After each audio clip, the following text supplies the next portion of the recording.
السلام علیکم ورحمۃ اللہ وبرکاتہ۔ الحمد للہ وحدہ والصلاة والسلام علی من لا نبی بعدہ، فاعوذ باللہ من الشیطان الرجیم، بسم اللہ الرحمن الرحیم۔ خلق الموت والحیاة لنبلوکم ایکم احسن عملا، وقال النبی صلی اللہ علیہ وسلم کلکم راع وکلکم مسئول عن رعیتہ، او کما قال علیہ الصلاۃ والسلام۔ اللہ تعالیٰ نے بہت لطف و کرم کا اور عنایت کا معاملہ کیا۔ جامعۃ الحسنات کے سالانہ پروگرام میں آپ تشریف لائیں۔ آپ کے آنے کو اللہ قبول کرے۔ آپ کے آنے سے جامعہ کی تمام طالبات اور معلمات کو بے انتہا خوشی ہوئی، ان کی ہمتوں میں اضافہ ہوا۔ اللہ تعالیٰ آپ کی آمد کو بہت قبول کرے اور اللہ تعالیٰ آپ کو جزائے خیر عطا فرمائے۔ میری ماں اور بہنوں، بیٹیاں اللہ کی بہت بڑی نعمت ہے، بچیاں اللہ کی بہت بڑی نعمت ہے۔ اس لیے رسول اللہ صلی اللہ علیہ وسلم نے ارشاد فرمایا، خاص طور سے بچیوں کی تربیت کی جائے، ان کو اچھی تعلیم دی جائے، ان کی اچھی نگہداشت کی جائے۔ رسول اللہ صلی اللہ علیہ وسلم نے فرمایا، جس کی 3 بیٹیاں ہو اور وہ اپنے بیٹیوں کو اچھی تعلیم دے، ان کی اچھی تربیت کرے، ان کا اچھی جگہ نکاح کرے، تو رسول اللہ صلی اللہ علیہ وسلم نے فرمایا وہ شخص جنت میں میرے ساتھ ہوگا۔ پھر حضور نے فرمایا جس کی 2 بیٹیاں ہوں۔ پھر ایک صاحب کھڑے ہوئے کہنے لگے، اللہ کے نبی، جس کی 1 بیٹی ہو؟ حضور نے فرمایا جس کی 1 بیٹی ہو اور وہ اس کی اچھی تربیت کرے، اس کی اچھی تعلیم کا انتظام کرے، تو رسول اللہ صلی اللہ علیہ وسلم نے فرمایا وہ جنت میں میرے ساتھ ہوگا۔ بچیوں کی تربیت بہت ضروری ہے، بچوں کی تربیت بھی ضروری ہے، بچوں سے زیادہ بچیوں کی تعلیم اور تربیت بہت ضروری ہے۔ جہاں آپ بچیوں کے لیے اچھے کھانے کا انتظام کرتے ہیں، جہاں آپ بچیوں کے لیے اچھے کپڑوں کا انتظام کرتے ہیں اور فکر کرتے ہیں کہ بچی کی زندگی اچھی گزرے، اس سے کہیں زیادہ اس بات کی فکر کرنا ہے کہ بچی جہنم کا ایندھن بننے سے بچ جائے۔ ہماری زندگی کا اثر بچیوں کی زندگی پہ پڑتا ہے۔ مائیں جیسی ہوں گی بچیاں ویسی ہوں گی، اس لیے ماؤں کو چاہیے کہ وہ نیک بنے تاکہ ان کی نیکی کا اثر بچیوں پہ پڑے۔ اگر ہم برے ہیں تو ہماری برائی کا اثر بچوں پہ نہ پڑے، اس بات کا خیال رہے کہ ہماری برائی کا اثر بچیوں پہ نہ پڑے۔ اگر ہماری برائی کا اثر بچیوں پہ پڑے گا تو یہ بچیوں کے ساتھ بڑا ظلم ہوگا، نسل کو تباہ کرنے کا ذریعہ بنے گا۔ اس لیے بچیوں کی اچھی تعلیم، ان کی تربیت کا انتظام کرے۔ خاص طور سے ہندوستان کے اس ماحول میں کلیجہ منہ کو آتا ہے، بدن میں کپ کپی تاری ہوتی ہے، سینہ ہل جاتا ہے آدمی کا۔ روزانہ ایسے واقعات سننے کو ملتے ہیں کہ جی خون کے آنسو رونے کو چاہتا ہے۔ کتنی ہماری بہنیں ماں باپ کو ناراض کر کے اور ماں باپ کو دکھ دے کے اور ماں باپ کو تکلیف دے کے اور قوم عزت کو بدنام کر کے غیروں کا ہاتھ تھام کے چلی جا رہی ہیں۔ روزانہ ایسے دل خراش واقعات سننے کو مل رہے ہیں۔ اس لیے خاص طور سے بچیوں کی اچھی تعلیم اور ان کی تربیت کا اہتمام کیا جائے۔ بچیوں کو کیا تعلیم دیں اور کیا سکھائیں۔ جن لوگوں کو یہ بات سمجھ میں آ گئی تھی اس زمانے میں، انہوں نے اپنی بچیوں کی کیسی تربیت کی اور بچوں کی کیسی تربیت کی۔ حضرت عمر بن عبدالعزیز رحمۃ اللہ علیہ، عمر بن عبدالعزیز رحمۃ اللہ علیہ 3 بر اعظموں کے بادشاہ تھے۔ حضرت عمر بن عبدالعزیز رحمۃ اللہ علیہ 3 بر اعظموں کے بادشاہ تھے۔ یورپ اور ایشیا اور افریقہ کے وزیر اعظم تھے۔ 3 ملکوں کے آپ وزیر اعظم تھے، 3 بر اعظموں کے آپ وزیر اعظم تھے۔ اتنی بڑی حکومت تھی آپ کی، بہت دور تک پھیلی ہوئی حکومت تھی۔ آپ بادشاہ بننے سے پہلے، وزیر اعظم بننے سے پہلے عمر بن عبدالعزیز رحمۃ اللہ علیہ کی زندگی انتہائی اچھی زندگی تھی۔ عمدہ کپڑے پہنتے تھے، عمدہ کھانے کھاتے تھے، عمدہ سواری پہ سوار ہوتے تھے عمر بن عبدالعزیز رحمۃ اللہ علیہ۔ لیکن جیسے ہی آپ وزیر اعظم بنے اور بادشاہ بنے تو آپ کے بدن میں کپ کپی طاری ہوئی، ذہن آخرت کی طرف گیا اور لوگوں سے کہنے لگے، لوگوں میں بادشاہت میں اللہ کو راضی کروں گا اور میں بادشاہت کے زمانے میں اللہ کو خوش کروں گا، اللہ کے حکموں پہ عمل کروں گا اور رسول اللہ صلی اللہ علیہ وسلم کی سنتوں کو اپنی زندگی میں اپناؤں گا۔ ان کی بیوی تھی جس کا نام فاطمہ تھا۔ فاطمہ دنیا کی خوش نصیب ترین عورت گزری ہے۔ حضرت فاطمہ دنیا کی ایک عجیب عورت گزری ہے۔ ان کے باپ بادشاہ، عمر بن عبدالعزیز کی بیوی، ان کے باپ بادشاہ، 3 بھائی بادشاہ، اور پھر شوہر بادشاہ۔ شوہر بادشاہ بننے سے پہلے ان کی زندگی بھی عالیشان زندگی تھی۔ زندگی میں حشم خدم تھے، غلام زندگی میں تھے، زندگی میں سونے چاندی کے ڈھیر تھے، زندگی میں درہم و دینار کی جھنکار تھی۔ ان کی زندگی میں دولت گویا ان کے گھر کی لونڈی بنی ہوئی تھی، حضرت فاطمہ کی۔ لیکن جب حضرت عمر بن عبدالعزیز بادشاہ بنے تو ایک رات اپنی بیوی کو اپنے پاس بلایا اور اپنی بیوی سے کہا، سنو، تمہارے پاس اور ہمارے پاس جو کچھ ہے وہ عوام کا ہے۔ ہم سے پہلے لوگوں نے، تمہارے بھائی نے اور تمہارے باپ نے، لوگوں کا مال چھین کے اور بیت المال سے زبردستی مال لے کے یہ کر و فر کی زندگی انہوں نے گزارا ہے اور عالیشان زندگی گزارا ہے۔ تمہارے پاس جو کچھ ہے وہ ہمارا نہیں ہے، وہ بیت المال کا ہے، وہ عام مسلمانوں کا ہے۔ انہوں نے اپنی بیوی سے کہا، یا تو یہ زیور اتار دو اور یہ زندگی کو ختم کر دو، یا تو پھر میرے ساتھ زندگی گزارو، یا تو پھر میرے سے علیحدگی اختیار کرو۔ یا تو یہ سونا اور زیور تمہارے پاس رہے گا یا میں تمہارے پاس رہوں گا، تمہیں اختیار ہے، دونوں میں سے ایک چیز لے لو۔ یا تو تم مجھے رکھ لو یا پھر یہ سونا اور چاندی بیت المال میں لے جا کر کے جمع کر دو۔ حضرت فاطمہ اطاعت گزار بیوی تھی، رو پڑی اور رو کے کہنے لگی میرے سرتاج، مجھے سونا چاندی نہیں چاہیے، اور مجھے یہ عالیشان زندگی نہیں چاہیے، اور مجھے یہ حشم خدم نہیں چاہیے۔ جس طرح میں نے سکھ میں آپ کا ساتھ دیا ہے میں دکھ میں آپ کا ساتھ دوں گی، جس طرح خوشیوں بھری زندگی میں نے آپ کے ساتھ نبھایا ہے، اسی طرح دکھ بھری زندگی اور غم کی زندگی بھی میں آپ کے ساتھ نبھاؤں گی۔ جس طرح سونے چاندی کے ساتھ میں نے آپ کے ساتھ زندگی گزارا ہے، میں غربت میں بھی آپ کے ساتھ زندگی گزاروں گی۔ آپ کا حکم سر آنکھوں پہ ہے، میں یہ سارا مال بیت المال میں جمع کر دوں گی۔ اور اسی وقت زیور اتار دیا، قیمتی ہار تھا ان کے گلے میں جن کو ان کے باپ نے دیا تھا، وہ ہار بھی بیت المال میں جمع کر دیا، پورے کپڑے بیت المال میں جمع کر دیے۔ صرف ایک جوڑ کپڑا تھا، پرانا کپڑا بدن میں تھا۔ حضرت عمر بن عبدالعزیز رحمۃ اللہ علیہ کے بدن میں بھی پرانا کپڑا تھا۔ پھر اپنے شوہر کے پاس آئی اور آ کے کہنے لگی، آپ جو حکم دیں گے میں ماننے کے لیے تیار ہوں، میں آپ سے جدا نہیں ہو سکتی، ایک پل کے لیے بھی میں آپ سے جدا نہیں ہو سکتی۔ وہ عورتیں جن کی زندگیوں میں آخرت ہوتی ہے، آخرت کی فکر ہوتی ہے، وہ جانتی ہیں کہ دنیا سے جانا ہے، قبر ہماری منزل ہے، آخرت میں اللہ کے سامنے پیش ہونا ہوگا، تو ان کے سامنے دنیا کی کوئی حیثیت نہیں ہوتی۔ وہ شوہر کی ہر بات مانتی ہے، وہ اطاعت گزار ہوتی ہے، وہ جانتی ہے اللہ رسول کے بعد سب سے بڑا حکم اگر کسی کا ہے تو شوہر کا حکم ہوتا ہے۔ شوہر کے سامنے سر تسلیم خم کر دیتی ہیں اور شوہر کی اطاعت میں زندگی گزار دیتی۔ حضرت فاطمہ نے کہا، ایک پل کے لیے میں آپ سے جدا نہیں ہو سکتی، آپ میرے سرتاج ہیں، میرے مجازی خدا ہیں، آپ میرے شوہر ہیں، آپ نے مجھے قبول کیا ہے، میں آپ کے گھر کی کنیز اور لونڈی بن کے زندگی گزاروں گی، میں عالیشان زندگی نہیں گزار سکتی۔ پوری چیزیں بیت المال میں لے جا کر کے جمع کر دیا۔ ایک وقت تو آیا، نہ گھر میں غلام ہے نہ نوکر ہے، خود چکی پیستی تھی، خود پانی نکالتی تھی، خود کپڑے دھوتی تھی، خود گھر کی صفائی کرتی تھی۔ بڑا محل تھا، چھوڑ کے جھوپڑی میں رہنے لگے۔ وقت کا بادشاہ، 3 بر اعظموں کا بادشاہ، اور یہ ملکہ ہے، بادشاہ کی بیوی ہے، خاتون اول ہے، جھوپڑی میں زندگی گزارنے لگی، پھٹے پرانے کپڑوں میں زندگی گزارنے لگی۔ کبھی مل جاتا تو کھا لیتے، نہیں ملتا تو فاقے میں رہ جاتے، کبھی مل جاتا تو پیٹ بھر جاتا، نہیں مل جاتے تو روزے میں زندگی گزر جاتی تھی۔ حضرت فاطمہ نے فقیرانہ زندگی اختیار کی۔ پھر ایک وقت آیا، عید سے 2 دن پہلے عمر بن عبدالعزیز گھر آئے، تھکے ماندے تھے، آ کے بستر پہ دراز ہو گئے۔ اطاعت گزار بیوی، فرما بردار بیوی نے پیر دبایا اور دباتے دباتے بیوی کی آنکھوں میں آنسو آ گئے، اور بیوی نے اپنے شوہر سے کہا، سنو، آج بچے آئے تھے، ہمارے بچے، اور میرے بچے مجھ سے لپٹ کے رو رہے تھے، اور بچے کہہ رہے تھے گلی میں دوسرے بچے، ان کے ماں باپ نے ان کے لیے نئے کپڑوں کا انتظام کیا ہے، نئے کپڑے خرید کے ماں باپ نے ان کو دیے، وہ نئے کپڑے عید کے دن پہنیں گے۔ ہمارے بچے رو رہے تھے اور کہہ رہے تھے کہ ہمارے پاس کپڑے نہیں ہیں، ہم پرانے کپڑوں میں کیسے عید کریں گے؟ سنو، بچوں کے لیے نئے کپڑے لا لو، ہم پرانے کپڑوں میں عید کر لیں گے۔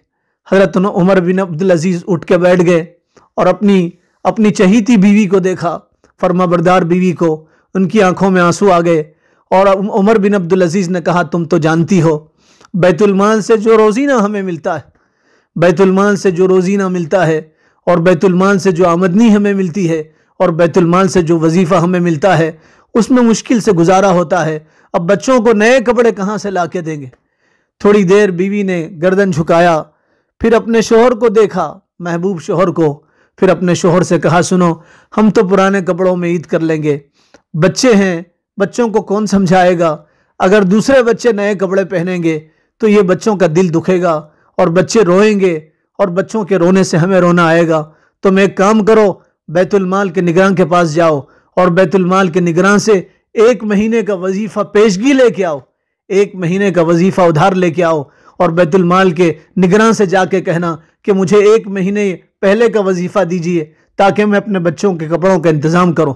حضرت عمر بن عبدالعزیز اٹھے اور بیت المال کے نگراں کے پاس گئے، اور بیت المال کا نگران کون نگراں؟ ان کا خادم، ان کا غلام، کوڑیوں کا غلام، یہ بادشاہ ہیں۔ اور بیت المال کے خادم اور نگران کے پاس گئے اور بیت المال کے خادم سے کہا، جس کا نام ابو حازم تھا، ابو حازم سے کہا ابو حازم سنو مجھے 1 مہینے کا وظیفہ پیشگی چاہیے، میرے بچے بیوی کے پاس آ کے رو رہے تھے، بیوی نے اصرار کیا ہے بچوں کو نئے کپڑے کا انتظام، بچوں کے لیے نئے کپڑوں کا انتظام کرنا ہے، عید کے دن 1 مہینے کا وظیفہ پیشگی ادا کرو۔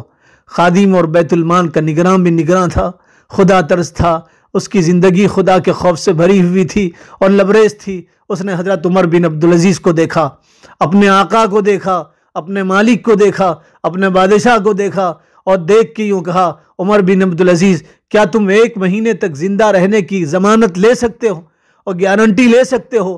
اگر تم 1 مہینے تک زندہ رہنے کی گارنٹی لے سکتے ہو تو میں تمہیں 1 مہینے کا وظیفہ دے دوں گا، اور اگر تم گارنٹی نہیں لے سکتے تو میں تمہیں 1 مہینے کا پیشگی وظیفہ دے کے میں اللہ کے نزدیک مجرم نہیں بن سکتا، اور تمہیں اللہ کے نزدیک مجرم نہیں بنا سکتا۔ حضرت عمر بن عبدالعزیز کی چیخ نکل گئی اور وہ پڑے اور یوں کہا رہنے دے، یہاں تو ایک لمحے کا بھروسہ نہیں ہے۔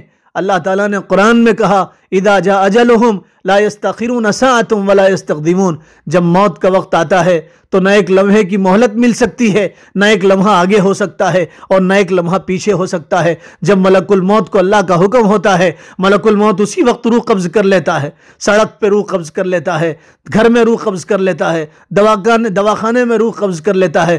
جس وقت اللہ کا حکم ہوتا ہے اسی وقت وہ روح قبض کر لیتا ہے۔ فرمایا رسول اللہ صلی اللہ علیہ وسلم نے فرمایا موت کا کوئی بھروسہ نہیں۔ کتنے لوگ رات میں یہ سوچتے ہیں کہ ہمیں کل ملے گا، کل کا سورج دیکھنے ملے گا، کل کا دن دیکھنے ملے گا، کل ہم کچھ کام کریں گے، لیکن وہ کل کا سورج نہیں دیکھ سکتے اور دنیا سے چلے جاتے ہیں۔ فرمایا پل کا بھروسہ نہیں، لمحے کا بھروسہ نہیں، کوئی بھروسہ نہیں زندگی کا، کب ساتھ چھوڑ دے زندگی کا سورج، پتہ نہیں کب غروب ہو جائے۔ میں 1 مہینے کا وظیفہ نہیں لے سکتا۔ اور گئے اپنی بیوی کے پاس اور بیوی کو سامنے بٹھایا، اپنے بچوں کو گلے سے لگایا، خوب رو پڑے اور بچوں سے کہا بیٹو یہ عید تو پرانے کپڑوں میں کر لو، تمہیں جنت میں اللہ کپڑے عطا کریں گے، یہ عید پرانے کپڑوں میں گزار لو اور پرانے کپڑے میں خوشیاں منا لو۔ میں تمہیں نئے کپڑے لا کے نہیں دے سکتا، تمہارا باپ تمہارے لیے نئے کپڑوں کا انتظام نہیں کر سکتا، ہاں جنت میں تمہارے لیے نئے کپڑوں کا انتظام کر سکتا ہوں، جنت میں تمہارے لیے نئے کپڑے ہوں گے۔ دنیا گزر جائے گی، گزرگاہ ہے، دنیا گزار لو، جنت میں تمہارے لیے نئے کپڑوں کا انتظام اللہ کریں گے۔ پھر عید کا دن آیا، سورج نکلا، میری ماں بہنوں سورج نکلا۔ ان کے نوکروں کے بیٹوں کے بدن میں نئے کپڑے تھے، وقت کا بادشاہ پرانے کپڑوں میں عید کی طرف نکلا اور ان کے بچے عید کی طرف گئے، پیمن لگے کپڑوں میں، پرانے کپڑوں میں بچوں نے عید منایا، بچوں کے چہروں پہ خوشیاں تھی۔ بچے سمجھ گئے تھے دنیا میں نہیں ملے گا، آخرت میں ملے گا، دنیا کا ملنا وقتی ہے، تھوڑی دیر کے لیے ہے، ختم ہو جائے گا، آخرت ملے گی، ہمیشہ ملے گی۔ ہمیں تھوڑی دیر کی دنیا نہیں چاہیے، تھوڑی دیر کی خوشی نہیں چاہیے، ہمیں تو آخرت کی خوشی چاہیے، ہمیشہ رہنے والی خوشی چاہیے۔ یہ تھے عمر بن عبدالعزیز، ان کی بیوی، کیسے انہوں نے بچوں کی تربیت کیا تھا، اپنے بچوں کی کیسے تربیت کیا تھا۔ حضرت عمر بن عبدالعزیز رحمۃ اللہ علیہ ایک مرتبہ گھر آئے، ان کی بچیاں تھیں، انہوں نے بچیوں سے بات کرنا چاہا، اپنے بچیوں سے بات کرنا چاہا تو بچیاں بات کرنے سے کترا رہی تھی اور بچیاں اپنے منہ پہ ہاتھ رکھ رہی تھی اور باپ سے بات نہیں کر رہی تھی۔ تو حضرت عمر بن عبدالعزیز نے اپنی بیوی سے کہا، چہیتی بیوی سے کہا، بچیوں کو کیا ہو گیا ہے؟ آج بچیاں اپنے باپ سے بات نہیں کر رہی اور منہ چھپا رہی، بچیوں کو کیا ہو گیا ہے؟ حضرت فاطمہ اور عمر بن عبدالعزیز رحمۃ اللہ علیہ کی بیوی کی چیخ نکل گئی، فرمایا آج گھر میں کھانے کے لیے کچھ نہیں تھا، پیاز پڑی ہوئی تھی گھر میں، بچوں کو شدید بھوک لگی تھی، سخت بھوک کا تقاضا تھا، کچھ نہیں تھا گھر میں، بچوں نے پیاز کھا کے اپنی بھوک مٹائی ہے اور پیاز کھا کے اپنی بھوک کی آگ بجھائی ہے۔ گھر میں کھانے کے لیے کچھ نہیں تھا، بچوں نے پیاز کھائی ہے، منہ سے بدبو آ رہی تھی، اس لیے بچوں نے منہ پہ ہاتھ رکھ لیا تاکہ آپ کو تکلیف نہ پہنچے۔ کیا گزرتی ہوگی باپ پہ اور کیا گزرتی ہوگی ماں کے کلیجے پہ۔ حضرت عمر بن عبدالعزیز نے بچوں کو سینے سے لگایا، خوب رو پڑے اور اپنی بچیوں سے کہا، بیٹیوں تمہارا باپ تمہیں قسم قسم کے کھانے کھلا سکتا ہے لیکن جہنم کی آگ برداشت نہیں کر سکتا۔ تمہارا باپ تمہیں قسم قسم کے کھانے کھلا سکتا ہے لیکن اللہ کا عذاب برداشت نہیں کر سکتا۔ بچیوں میرے پاس دو راستے تھے، ایک حلال کا راستہ، ایک حرام کا راستہ۔ حلال کے راستے میں تکلیف ضرور ہے لیکن اللہ کی رضا ہے اور اللہ خوش ہو جائے گا۔ حرام کے راستے میں تھوڑی دیر کا مزہ ہے لیکن ہمیشہ کی تکلیف ہے۔ بچیوں سے کہا، بیٹیے صبر کرو، آج تم دنیا میں صبر کرو گی تو اللہ تمہیں جنت کا کھانا کھلائے گا۔ آج تمہارا باپ تمہیں کھانا نہیں کھلا سکتا لیکن صبر کرو، جنت کا کھانا اللہ تمہیں کھلائے گا۔ آج ماں باپ اپنے بچوں کے لیے اللہ کے حکموں کو چھوڑ دیتے ہیں، نماز کو چھوڑ دیتے ہیں، اللہ کے حکموں کی خلاف ورزی کرتے ہیں، رسول اللہ صلی اللہ علیہ وسلم کے فرامین کو پسے پش ڈال دیتے ہیں، حضور کے حکموں کو پسے پش ڈال دیتے ہیں، قرآن کو چھوڑ کے زندگی گزارتے ہیں۔ کتنے ماں باپ ہیں جو اپنی اولاد کے لیے حرام کماتے ہیں، اپنی اولاد کے لیے حرام کماتے ہیں، جائز ناجائز کا فرق نہیں کرتے، وہ یہ کہتے ہیں بچوں کی خواہش ہے، بچوں کی خواہش ہے۔ کسی نے کیا خوب کہا، دوسروں کی دنیا بنانے میں اپنی آخرت برباد مت کرو، دوسروں کی دنیا بنانے میں اپنی آخرت برباد مت کرو، اپنی آخرت بناؤ چاہے دوسروں کی دنیا برباد ہو جائے، اپنی آخرت بناؤ، بچوں کی دنیا بنانے میں اپنی آخرت کو برباد نہ کرو۔ بیوقوف ہے وہ آدمی جو اپنی آخرت کو برباد کر کے دوسروں کی دنیا بناتا ہے۔ عمر بن عبدالعزیز نے بچوں کو بھوکا رکھا، اللہ کو حکم نہیں چھوڑا، رسول اللہ کی سنت نہیں چھوڑا، خدا کو ناراض نہیں کیا۔ آج کتنے ماں باپ ہیں جو بچوں کو خوش کرنے میں، بچوں کی ناجائز خواہشات کو پورا کرنے میں اللہ کے حکموں کو ضبع کرتے ہیں اور اللہ کے حکموں کو پامال کرتے ہیں اور اللہ کے حکموں کو توڑتے ہیں۔ یاد رکھو پھر یہ اولاد ظالم بنے گی، پھر یاد رکھو یہ اولاد دکھ دے گی، پھر یاد رکھو یہ اولاد خون کے آنسو رلائے گی، پھر یاد رکھو یہ اولاد جوتے سے مارے گی، پھر یاد رکھو یہ اولاد عزت گنوا دے گی، پھر یاد رکھو یہ اولاد ناک کٹا دے گی۔ اپنے بچوں کو کھلانے سے زیادہ، پہنانے سے زیادہ اس بات کی فکر کرو کہ بچے جہنم سے بچ جائیں، جہنم کے بھڑکتے ہوئے شعلوں سے بچ جائیں، بچے اللہ کی ناراضگی سے بچ جائیں۔ فکر اس بات کی ہو کہ ان کی قبر روشن ہو جائے، فکر اس بات کی ہو کہ یہ جنت میں چلے جائیں، فکر اس بات کی ہو کہ اللہ ان سے راضی ہو جائے، فکر اس بات کی ہو کہ رسول اللہ کے ہاتھوں میں انہیں جام کوثر ملے۔ حضرت فاطمہ رضی اللہ تعالیٰ عنہ، لاکھوں سلام پوری امت کی بیٹیوں کی طرف سے، پوری امت کی بچیوں کی طرف سے، پوری امت کی ماؤں کی طرف سے حضرت فاطمہ رضی اللہ تعالیٰ عنہ کو لاکھوں سلام۔ حضرت فاطمہ رضی اللہ تعالیٰ عنہ کی زندگی کا مطالعہ کیجئے، کیسے آپ نے زندگی گزارا، فاقوں میں زندگی گزارا، تنگ دستی میں زندگی گزارا۔ حضور کی بیٹی، کائنات کے سردار کی بیٹی، اللہ کے حبیب کی بیٹی، فاقوں میں زندگی گزارا، پہننے کے لیے کپڑے نہیں تھے، پیوند لگے کپڑے تھے، جنت کی عورتوں کی سردارن ہے، پیوند لگے کپڑوں میں زندگی گزار رہی تھی، خود جھاڑو دیتی تھی، گھر میں کوئی نوکر نہیں تھے، گھر میں کوئی خادم نہیں تھے۔ ایک مرتبہ آپ کے ابا جان اللہ کے رسول صلی اللہ علیہ وسلم لوگوں میں مال تقسیم کر رہے تھے، زر تقسیم کر رہے تھے، سونا تقسیم کر رہے تھے، دولت آئی تھی، فتوحات کا زمانہ تھا، بہت سارا مال آیا، آپ مدینے کے غریبوں میں مال تقسیم کر رہے تھے۔ آپ کی لاڈلی بیٹی لخت جگر حضرت فاطمہ الزہرا رضی اللہ تعالیٰ عنہ کو پتہ چلا اور معلوم ہوا کہ ابا جان دنیا تقسیم کر رہے ہیں۔ حضرت فاطمہ رضی اللہ تعالیٰ عنہ رسول اللہ صلی اللہ علیہ وسلم کے پاس آئی اور آ کے کہنے لگی، ابا جان گھر میں کام کرتے کرتے، چکی چلاتے چلاتے چھالے پڑ گئے ہیں، مشک میں پانی لاتے لاتے کمر میں درد ہونے لگا ہے، چولہے کے پاس بیٹھ کے روٹیاں پکاتے پکاتے کپڑوں میں دھواں جم گیا ہے، کپڑے خراب ہو گئے ہیں، اپنے ابا جان سے کہا ابا جان مجھے بھی یہ غلام دے دیجئے تاکہ محنت سے اور مجاہدے سے اور مشقت سے چھٹکارا مل جائے۔ پیارے ابا جان نے، کائنات کے سردار نے، اللہ کے حبیب نے اپنی لاڈلی بیٹی کو دیکھا اور دیکھ کے فرمایا بیٹی تم سے زیادہ بدر کے یتیم مستحق ہیں۔ بدر میں جن کے باپ مارے گئے، بدر میں جن کے باپ شہید ہو گئے، بدر میں وہ بچے جو یتیم ہو گئے، جن کی بیویاں بیوہ ہو گئی، وہ زیادہ مستحق ہیں، تم زیادہ مستحق نہیں ہو۔ حضرت فاطمہ رضی اللہ تعالیٰ عنہ چپکے سے اپنے گھر تشریف لائی۔ رسول اللہ صلی اللہ علیہ وسلم ایک مرتبہ حضرت فاطمہ کے پاس آئے، فاطمۃ الزہرا رضی اللہ تعالیٰ عنہ کے پاس۔ آپ کے ساتھ ایک صحابی تھے عمران ابن حسین، اپنی بیٹی کو دیکھنے کے لیے آئے۔ رسول اللہ کو خبر ملی اور پتہ چلا کہ بیٹی بیمار ہے، اپنی بیٹی کو دیکھنے کے لیے آئے۔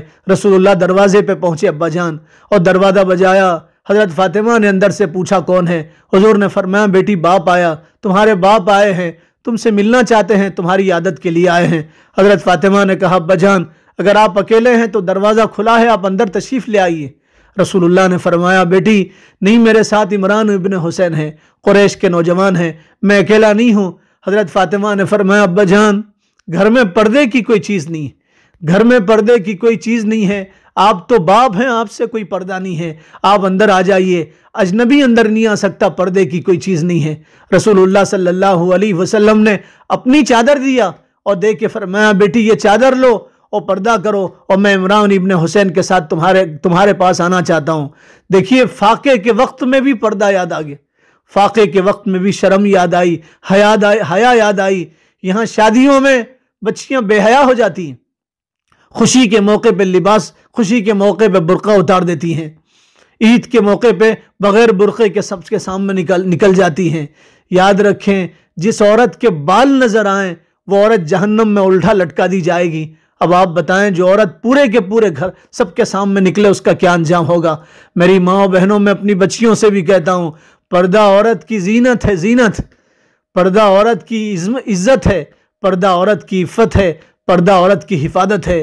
جو عورت بے پردہ ہوتی ہے اس کی عزت نیلام ہو جاتی ہے، اس کی حفاظت ختم ہو جاتی ہے، اس کی عزت ختم ہو جاتی ہے۔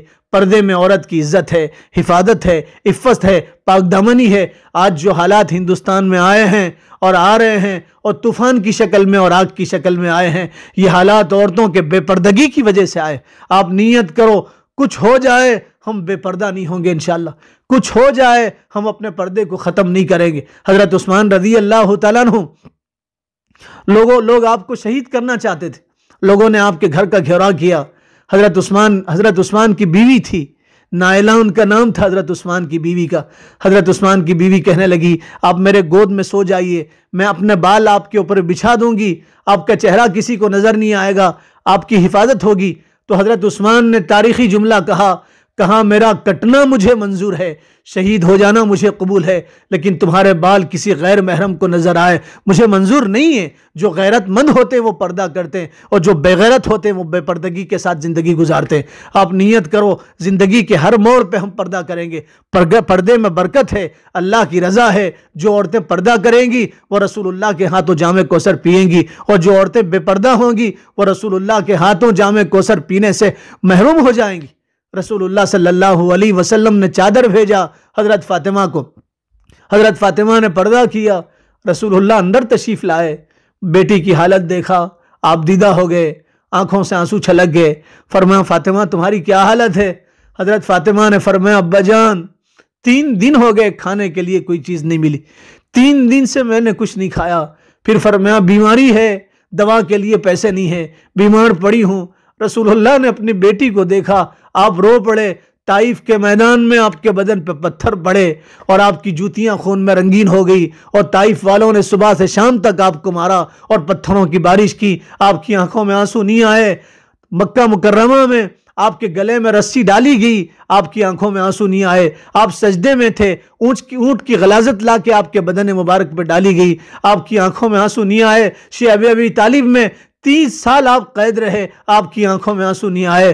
بیٹی کی حالت دیکھ کے آپ کی آنکھوں میں آنسو آئے۔ آپ نے اپنی بیٹی سے کہا بیٹی صبر کر لے، اللہ نے مجھ سے کہا تھا اے ہمارے حبیب اگر آپ چاہیں تو ہم آپ کو نبی بنا دے اور بادشاہ بنا دے۔ آپ چاہیں تو مکہ کے پورے پہاڑ اور مدینہ کے پورے پہاڑ آپ کے لیے سونے کا بنا دیں اور یہ پہاڑ آپ کے آگے پیچھے چلیں گے۔ میں نے کہا میں تو ایک دن بھوکا رہنا چاہتا ہوں اور ایک دن کھانا چاہتا ہوں۔ جس دن کھانا ملے گا میں اللہ کا شکر کروں گا اور اس کی حمد و ثنا بیان کروں گا، اور جس دن کھانا نہیں ملے گا تو میں اللہ کے سامنے روؤں گا اور گڑ گڑاؤں گا۔ آپ نے اپنی بیٹی سے کہا بیٹی صبر کر لو، دنیا وقتی ہے گزر جائے گی، تم تو جنت کی عورتوں کی سردارن ہو، تمہارے بیٹے جنت کے جوانوں کے سردار ہیں۔ حضور نے اپنی بیٹی کو تسلی دیا، گلے سے لگا کے آپ بھی رو پڑے اور تسلی دیا اپنی لخت جگر کو۔ میری ماؤں بہنوں، جس حالت میں بھی ہو اللہ سے راضی رہو، جس حالت میں بھی ہو اللہ سے راضی رہو۔ ایک نیت کرو کہ اپنی بچیوں کو دینی تعلیم دیں گے، ان کو دین سکھائیں گے، دین سکھائیں گے۔ اگر آپ اپنی بچیوں کو دین نہیں سکھائیں گے تو بچیاں باغی ہو جائیں گی، دین نہیں سکھائیں گے تو بچیاں آپ کو بے عزت کریں گی اور بچیاں آپ کو نیلام کریں۔ آج کتنی بچیاں اپنے ماں باپ کو بے عزت کر رہی ہیں، کتنی بچیاں جو ماں باپ کی گردن کو جھکا کے اور بے عزت کر کے گھروں سے نکل رہی ہیں۔ آپ بچیوں کو دینی تعلیم دو، دنیا کی تعلیم کے شوق میں بچیوں کو بے حیا مت بناؤ، دنیا کی تعلیم کی شوق میں بچیوں کو بے حیا مت بناؤ۔ ارے وہ اللہ جو کتے خنزیر کو روزی دے سکتا ہے، وہ اللہ جو ہاتھی کو روزی دے سکتا ہے، وہ اللہ تمہاری بچیوں کو روزی نہیں دے گا؟ ضرور جو دین کا کام کرے گا اللہ ان کو روزی دیتا ہے۔ دنیا ان کے پاس ناک رگڑ کے آتی ہے۔ اپنے بچیوں کو حیا کی تعلیم دو، اپنی بچیوں کو پاک دمنی کی تعلیم دو، اپنے بچیوں کو سکھاؤ کہ تم دنیا میں اللہ کے کام کے لیے آئی ہو، رسول اللہ صلی اللہ علیہ وسلم کی سنت کے حیا کے لیے آئی ہو، تم اس کام کے لیے دنیا میں آئی ہو جس کام کے لیے دنیا میں آئی ہو، جس کام کے لیے پہلے نبی آتے تھے۔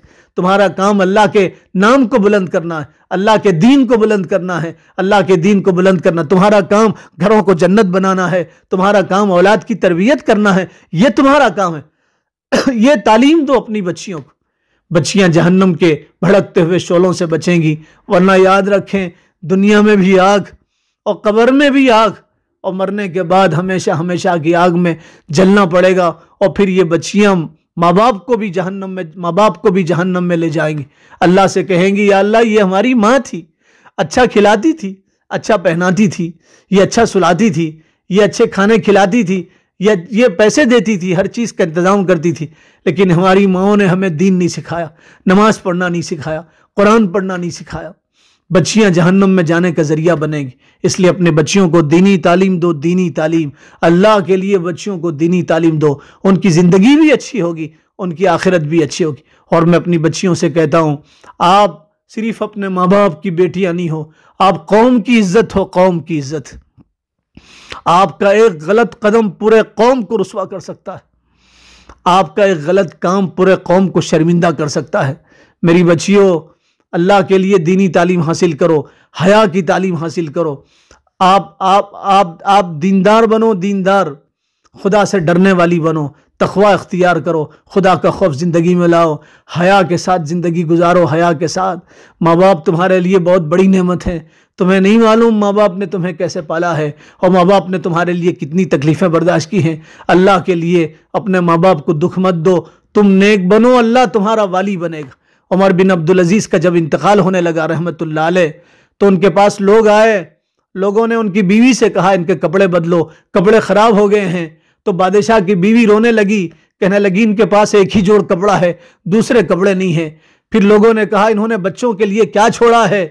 تو حضرت عمر بن عبدالعزیز نے کہا میں نے بچوں کو نیک چھوڑا ہے، اگر یہ بچے نیک رہیں گے تو اللہ ان کا والی ہوگا، اللہ ان کی ضرورتوں کو پورا کرے گا، اور اگر میرے بچے نیک نہیں ہوں گے تو پھر مجھے ان کی کوئی ضرورت نہیں ہے، یہ ہلاک ہو جائیں۔ جو نیک ہوتا ہے اللہ ان کا مددگار ہوتا ہے، اللہ ان کا والی ہوتا ہے۔ میری ایک بات آپ گانٹھ مار لیجئے اور میری ایک بات پلو میں باندھ لیجئے، آپ نیک رہیں گے، آپ کی دنیا بھی بنے گی، آپ کی آخرت بھی بنے گی۔ میں اس موقع پہ آپ کو مبارکبادی دیتا ہوں، آپ کا سالانہ اجلاس ہے، میں ہماری معلمات کا شکریہ ادا کرتا ہوں، باجی کا، معلمات کا۔ اللہ تعالیٰ نے اچھی معلمات ہمیں دیا ہے۔ یہ وہ معلمات ہیں جو کسی وقت میں شکوہ نہیں کرتی، شکایت نہیں کرتی۔ 2-3 مہینے گزر جاتے ہیں، ان کو مشاہرہ نہیں ملتا، ان کو تنخواہ نہیں ملتی، لیکن کبھی ان کی زبان پہ شکوہ نہیں آتا۔ پتہ نہیں ان کے گھر میں کیا حالات ہیں، کیسی زندگی گزار رہی، مگر ان کو دھن ہے اچھی تعلیم کی۔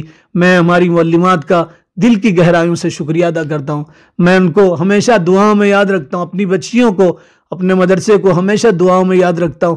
ہم آپ سے دور ہیں لیکن آپ ہم سے دعاؤں میں دور نہیں ہیں، ہر دعا میں آپ ہمارے شامل ہیں، ہر دعا میں ہماری معلمات شامل ہیں، ہماری بچیاں ہر دعا میں شامل ہیں۔ میں آنے والی تمام خواتین سے گزارش کرتا ہوں، یہ جامعۃ الحسنات ایک نعمت ہے بیدر والوں کے لیے۔ پورے بیدر ضلع میں ایسا کوئی ادارہ نہیں، میں اپنے ادارے کی تعریف نہیں کر رہا، پورے بیدر ضلع میں ایسا کوئی ادارہ نہیں، یہاں تعلیم کا بھی انتظام ہے، بہترین تعلیم کا انتظام ہے، جیدہ معلمات ہیں، ماہر معلمات ہیں، 3 سال میں معلمات بچیوں کو اچھی تعلیم دے رہے ہیں، تربیت کا بہتر انتظام ہے، تربیت کا بہتر انتظام ہے، اس کے ساتھ ساتھ ان کو ہنر سکھائے جاتے ہیں، زندگی کی ضرورتیں پوری کرنے کے ہنر ان کو سکھائے جاتے ہیں، تربیت ان کی کرائی جاتی ہے۔ یہ مدرسہ آپ کے لیے ایک نعمت ہے، اپنی بچیوں کو اس مدرسے میں داخلہ دلائیے اور بچیوں کو بھی داخلہ دلائیے، آپ کے ذریعے سے دوسری بچیاں آئیں گی، پڑھیں گی اور تعلیم حاصل کریں گی، اس کا اجر بھی آپ کو ملے گا۔ میں آخر میں بہت مبارکبادی دیتا ہوں، دعا کرتا ہوں اللہ تعالیٰ تمام آنے والوں کو اجر عظیم عطا فرمائے، ہمارے اس ادارے کی اللہ تعالیٰ حفاظت فرمائے۔ وما علینا الا البلاغ۔